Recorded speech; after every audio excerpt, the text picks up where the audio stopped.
అజిత్ దోవల్ మళ్లీ జాతీయ భద్రతా సలహాదారుగా నియమితులయ్యారు. మూడవసారి ఆయన ఆ పదవిని చేపట్టనున్నారు. ప్రధానమంత్రికి ప్రిన్సిపల్ సెక్రటరీగా డాక్టర్ పీకే మిశ్రాను నియమించారు. ఈ నెల 10వ తేదీ నుంచి ఆ నియామకం అమలులోకి రానున్నట్లు అపాయింట్మెంట్స్ కమిటీ తెలిపింది. పదవీ కాలం సమయంలో పీకే మిశ్రాకు కేబినెట్ మంత్రి హోదా ర్యాంక్ ఇవ్వనున్నారు. ప్రధాని మోదీకి సలహాదారులుగా అమిత్ ఖేర్, తరుణ్ కపూర్లను నియమించారు. 2 ఏళ్ల కాలపరిమితి కోసం ఆ ఇద్దరిని నియమించారు.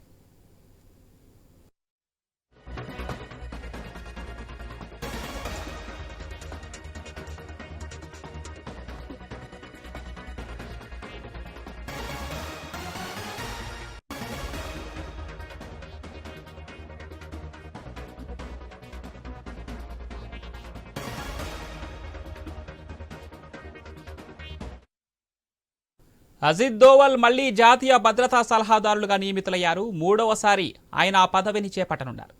ప్రధానమంత్రికి ప్రిన్సిపల్ సెక్రటరీగా డాక్టర్ పీకే మిశ్రాను నియమించారు. ఈ నెల 10వ తేదీ నుంచి ఈ నియామకం అమలులోకి రానున్నట్లు అపాయింట్మెంట్స్ కమిటీ తెలిపింది. పదవీ కాలం సమయంలో పీకే మిశ్రాకు కేబినెట్ మంత్రి హోదా ర్యాంక్ ఇవ్వనున్నారు. ప్రధాని మోదీకి సలహాదారులుగా అమిత్ ఖేర్, తరుణ్ కపూర్లను నియమించారు. 2 ఏళ్ల కాలపరిమితి కోసం ఆ ఇద్దరిని నియమించారు.